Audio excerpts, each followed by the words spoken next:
Cold world, new Nat King, find the illest. I'm his new vaccine. Really more like poison when his new jack swing. And my bed is like a deck of cards, 2 black queens. Yo, what's up YouTube? It's Jadine, Dean of Music. I'm back with another video. And today's topic, I hate to say this, but I'm going to say this because I feel like this needs to be said and needs to be heard. I think streaming platforms are ruining music. Feeling godly when I walk through the building. I got it all from the confidence escaping my feeling. It's time to ball. Now, when I say that they're ruining music, I don't mean that in like, I kind of do mean that in like a bad way. It could just be the old person in me. I'm not that old. I'm 28. But, you know, to a 16-year-old, they'll call you Unc. But anyway, I feel like streaming has done a lot of negative to music while it's done some good. So I'm here today to explain the pros and cons of streaming from what I've seen. Because streaming is still a new thing as far as streaming music with Spotify, Apple, or whatever you guys use, or YouTube Music. It's fairly a new thing, so you know it got kinks and stuff to work out, but I'm not against streaming. I'm not against it at all. I think it's great, but I'm gonna get into the pros and cons, and I'm being a little professional today. I made bullet points for this. So one of the pros is you get $10 to $11 you can listen to everything as long as it's on streaming, and that's another thing. As long as it's on streaming, there's a lot of music that came out during that DatPiff era or that mixtape era or them unreleased songs that they can't put those on streaming because either one, they couldn't clear the sample, or it didn't make the album but it was on the mixtape. So most of the album stuff is on streaming. But then, you know, you got some of those record labels that was independent at the time and they don't put the albums on streaming. Like Aaliyah's music, some of her, well, the music after her first album, Age Ain't a Number, which is, come on R. Kelly, like, come on R. Kelly, you named that album Age Ain't a Number. But anyway, Aaliyah's music after that has just now got put onto Spotify or Apple Music because the label that owned the masters, I think they sold them or somebody bought the masters and then they put it on there. But that's one of the pros of streaming, is that you, for $10 to $11, you can listen to everything you want. And meanwhile, people pay for these apps and then they will only listen to the same artists. And it's just like, yo, you could try to listen to something different. Please try to listen to something different. Don't box yourself in and be like, oh, I only like drill music or I only like conscious. Man, listen to everything, man. But that's one of the pros, and it's a con that comes with that pro. Yes, you can listen to everything that's on there, but I don't know, man. They don't have everything. Another pro of streaming is the freedom of the playlist. Now, the freedom of the playlist, I don't know how old you are watching this video, but back in the early 2000s, I don't know if they was doing it in the 90s. I was a baby in the 90s, but in the early 2000s, we would have we would buy blank CDs. And, you know, we would use a computer and burn the songs on the CD, allegedly. I don't know if we really did that or not, but allegedly that's what we did. And that was our playlist at the time. And the CD had written on it like summer of 03 or winter of 03 or winter of 01 or summer mix or senior year, whatever you would name the burnt CD. And then that was our playlist, but that was still limited because it was only like, you could only put like a certain amount of minutes and a certain amount of, I think it was 700 megabytes. So it was only a certain amount you could put on there versus a Spotify or Apple playlist. You could put how many songs you want on a playlist. So you can have a playlist for every mood you're in. You can have a gym playlist. You can have a morning playlist. You can have an R&B playlist. You can have a rock playlist. You can have a golden soul playlist, a 90s rap, 2000s rap, 2000s R&B, so on and so on. Whatever you want to listen to, you can make a playlist out of that. And that is beautiful because back then, the best thing we had close to that was like a 6 CD changer. That was like the best thing. And even then it was, you had to put 6 different CDs in there. So even if you made that burnt CD or you were using the legal CD that was released, you still had to shuffle through the CD to get to the right CD to hear the songs that you wanted to hear. Versus a playlist, you could just go to that song and play that song or whatever mood you in. So that's very, very convenient for streaming. And that's what goes into another pro is the accessibility of streaming. I just named a bunch of stuff that was very convenient, but the accessibility of streaming is you can listen to music whenever you want, anywhere you want, as long as you got an internet connection. Versus back in the day, you could only listen to music either when you were in your car or when you got home. That was it. It wasn't no, oh, I'm listening to a new song. I'm listening to a new album while I'm in school, or some jobs allow you to listen to music, so you can listen to music at work and you can listen to music any time of the day, anywhere. But you had to have a CD to listen to it, or you had to watch it on BET or MTV, or hopefully they play it on the radio. It wasn't I could listen to any song whenever I wanted. And then music back then, you had to be able to afford music. Albums was $10-15, and just that to inflation, I don't know what that is now. But in the 2000s, if you was a lower level artist, it would be like $10-15. But like a DMX album in the late 90s or a Jay-Z album, $19. Their singles was $10. And back then, yes, they used to sell singles. Believe it or not, they used to sell singles back in the day. So streaming has made everything concise and brought everything together. So the accessibility to streaming is really well. But there goes one of my cons though. It's too accessible. One of the beauties about music was that you listen to music in your space. You listen to music when you are at home in your comfort, or you was in your bedroom in your parents' house or whatever, in your comfort with your headphones. That was the only time you could listen to music. You would be in school all day thinking about this new album that just came out that your parents bought or whatever. You just got this new, all right, say you just got this new Jay-Z album. You listen to it when you first got it that night, and then you go to school the next day. Everybody's talking about the album, but nobody's listening to the album at that point in time. You had to wait till you went home. Unless you had a Walkman, a CD Walkman, then you could listen to it on a bus. But even still, you couldn't listen to music whenever you wanted to like you can nowadays, because everybody got a phone in their pocket, which means everybody has access to music at any time. Man, you will be waiting all day to hear that album, like all day, and you just running the songs through your head, you hearing the beats. It made you very anticipated to go home and then hear the album, which made the music last longer. Nowadays, a good album will last a week or two. A good album will last a week. Like a great album, 2 weeks. And that's sad, because it take people months and years to make albums, and now people are only the albums for 2 weeks.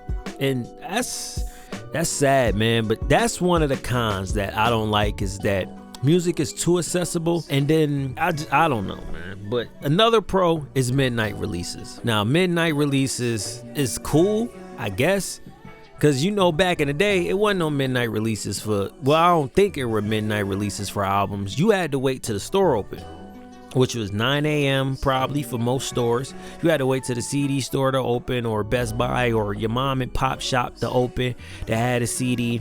There wasn't no midnight releases. So you couldn't stay up all night to listen to the album when it first comes out. Most of the time, you had to wait till you got off of work to buy the album, or you had to wait for your parents to buy the album if they were buying you the album. It wasn't no midnight releases. It wasn't, oh, I can listen to this album and then comment on how I feel. And then that's another con about streaming. Yes, there are midnight releases, but people spoil albums, man. Like, I never thought in a million years that you could be spoiled on music. I thought that was more of like a TV thing, movie thing, not music. Nigga, I got spoiled on the Future and Kendrick like that. Cause when you go on the apps, I don't know why we do this as people. We wake up and we scroll just to see if something crazy happened while you was asleep. And I'm scrolling, and I seen that Kendrick had dissed Drake and J. Cole. And I knew Future album was coming out. I didn't know Kendrick was going to be on the album. I was going to listen to Future album anyway, because I like some of Future's music. So I listened to his albums just to pull a couple songs. I don't like everything Future makes, but I like some stuff. So I wanted to hear Kendrick come on a song with no spoiler, and then hearing the diss, and then being able to comprehend the disc to see who he was really talking about. But you wake up in the morning, if it's a big prominent artist, genius to have lyrics with pictures with lyrics on them, and it's just like, bro, I want to listen to the album. Why do I have to duck and dodge spoilers on albums, man? I don't like that. I like what Tyler the Creator does. He releases his music at like 6 in the morning, or around that time where you're commuting to work. So you could just play the music while you're on the way to work, and you don't have to wake up and it's 1,000 spoilers. I hate midnight releases because as an older man that works in the morning, I'm not staying up to midnight to listen to an album. It's going to be there when I listen to it. When I get there to listen to it. So yeah, it's a pro for midnight releases and it's a con for midnight releases. Another pro is that it's easier for your music to get heard. And what do I mean by that? It's for people, inspiring artists. You could get in the algorithm, like on YouTube Music has a great algorithm. So you could get heard on YouTube Music because they recommend stuff. Even Apple Music recommend things to you. Spotify has to get a little bit better with recommending, but you could get your music heard if it gets into the right algorithm and it gets that play. As an independent artist, it can happen for you. You know what I'm saying? So it's easier for your music to get heard streaming, because back then it was, man, you need to have that deal, but that's the pro. It's easier for your music to get heard. You don't need a label to be able to properly put out your music. But as I say, it's easier for your music to get heard. It's also a con. Everybody makes music because it's so accessible to make music. Back in the day, you had to go to a proper studio to record, or your quality would sound horrible. Nowadays, technology is so great, you don't really need a studio for real, unless you want to get a proper engineer to mix it and all of that stuff. But you can get a mic like this, which is like $160, a laptop, interface, boom, that's all you need. And Pro Tools or Logic, whatever you want to record on, that's all you need. You don't really need any fancy stuff. So everybody makes music because it's easier to make music now. And even though it is easier for your music to get heard, it's also a lot of bullshit that's on Spotify and Apple Music that they will play if they do a smart shuffle. So you gotta listen to a lot of bullshit, because a lot of people can get their music heard, so they don't put the effort in to make great music. I don't know if they think it's great or whatever, but it's a pro and a con for that. Another pro. Oh, I ran out of pros. Holy shit. Back to the cons. Music is starting to feel watered down. Now, why? This is why I'm about to rant. Why is that streaming's fault? Music is starting to feel watered down, like my last rant. There's too much music. There's too much music. Before streaming, it was certain artists that would come out in certain quarters. If you were a big artist, you dropped at the top of the year, or you dropped at the end of the year. First and fourth quarter. You like a mid-tier artist, you would drop in like the summer or like the spring. There's none of that anymore. Everybody releases whenever the fuck they want to, which is not a bad thing, but it's too much to consume. It's too much content to consume with music. Every Friday, it's like 20 to 30 people that are releasing that you might want to listen to. You don't have that much time to listen to every single album.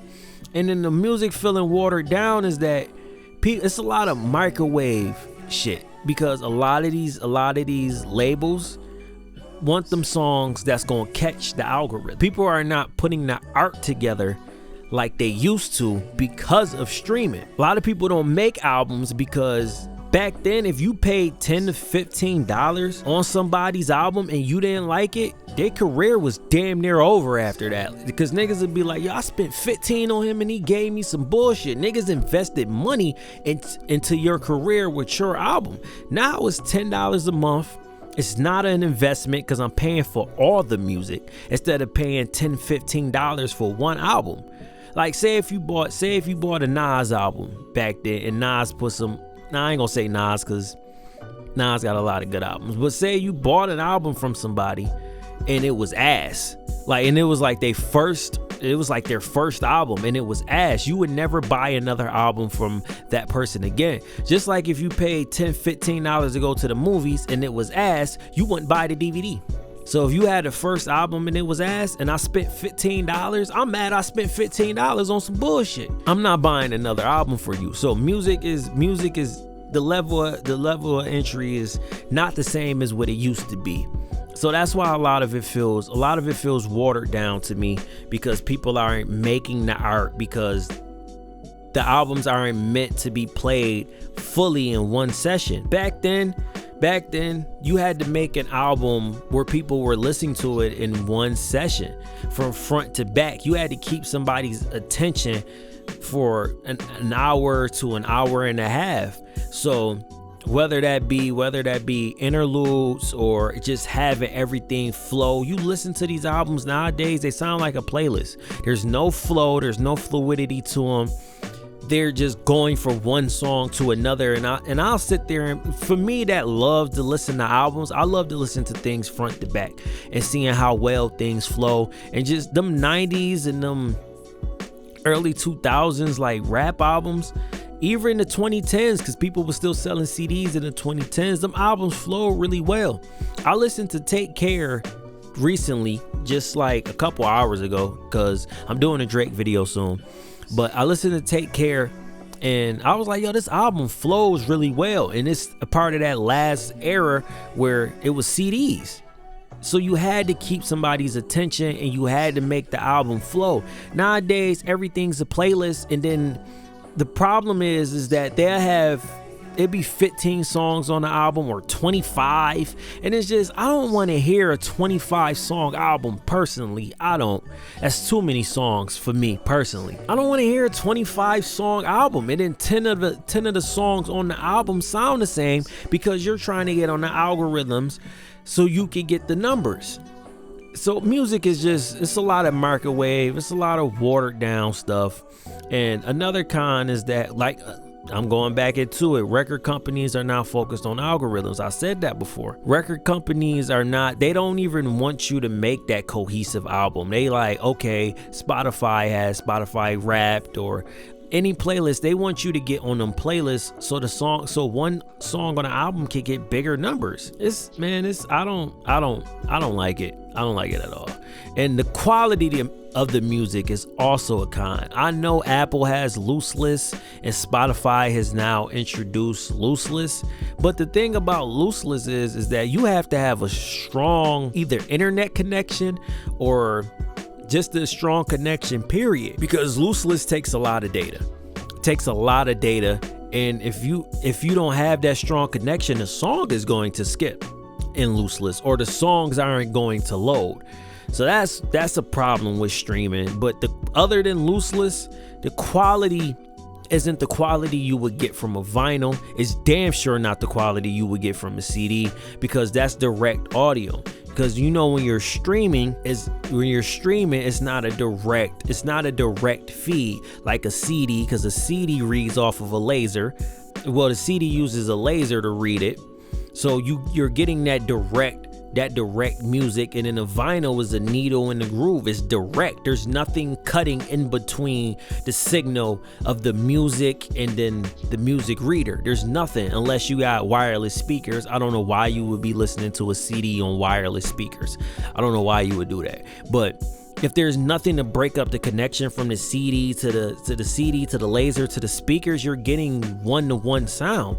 And on the CD is looseless audio. A lot of these streaming companies compress the audio, so you're not getting the audio that they recorded that was on their Pro Tools or on their Logic. Is compressed. So you're wondering why everything sounds smushed together instead of it all expanding out. Some things do sound good on streaming, but it's not going to give you that quality of a CD or a vinyl.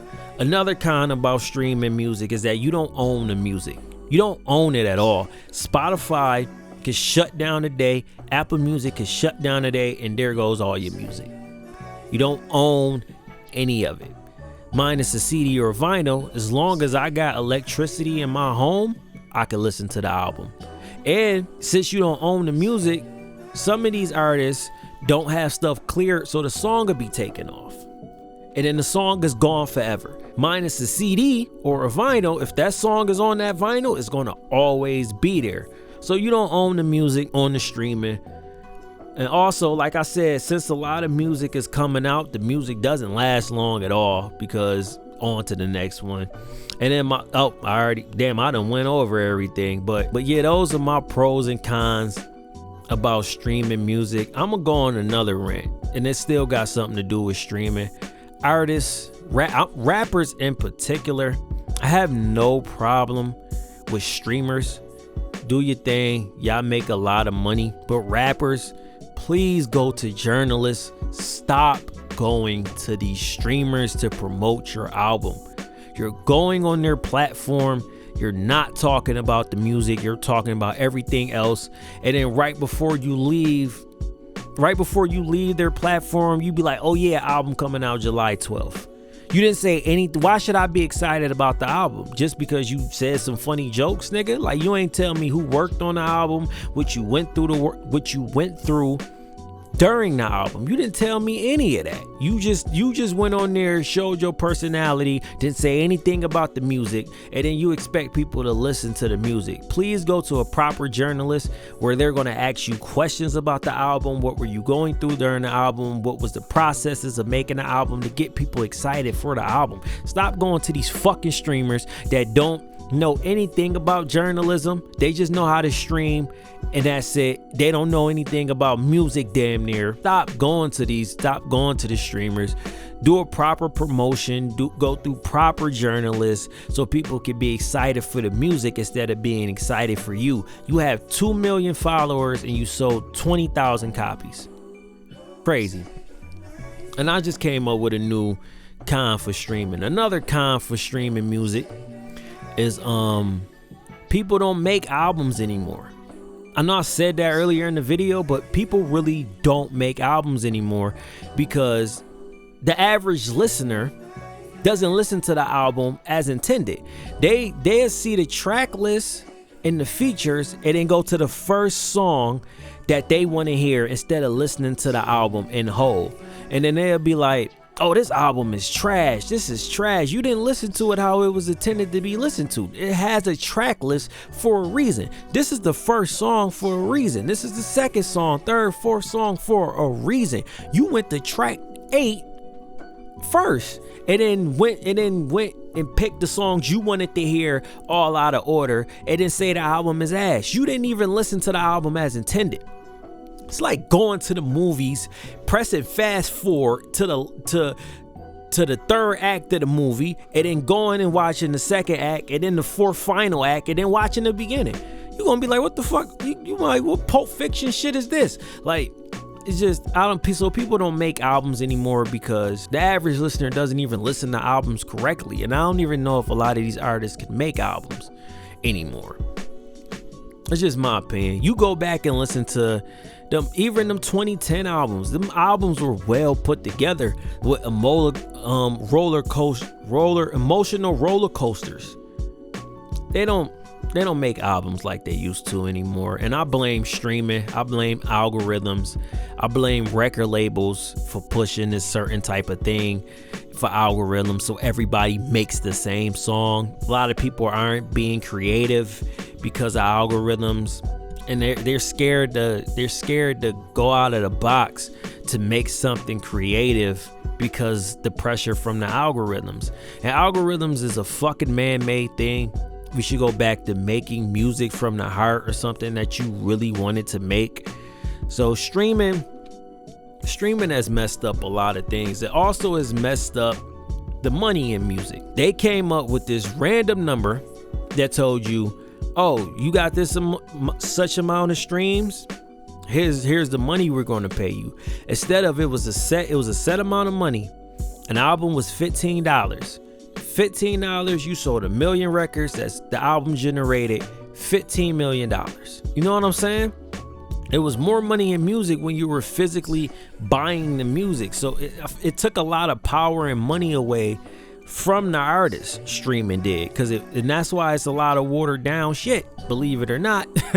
But Music used to be a big event. It used to be a big event, like when something was coming out. A real big event when something was coming out from like a big artist. They would do a proper rollout for like 3 to 4 months. You knew the album was coming out, and it was like everything shut down that one Friday or Tuesday, because music used to come out on a Tuesday. It was shut down on that Tuesday. Nowadays it's not like that, and it seemed like it was only like maybe 6 to 7 people that was dropping on the same week. Now it's like 50 people that drop on the same week. When you had to go out and physically buy the albums, it just meant more. And then with streaming, you don't get no album artwork whatsoever. Like, I used to love buying a CD and looking through the album booklet, you know, to see the production. Sometimes it would have the lyrics in there, and to see the art, because you know I'm buying the CD, but you're also purchasing the art too that comes with it. I just got a text, but yeah, streaming has done irreparable damage to the industry. I don't like it, but I like streaming, but I don't. But I prefer physical media over streaming. In the comments, let me know if you prefer streaming or you prefer physical media. My name is J Dean, Dean of Music, and thanks for watching.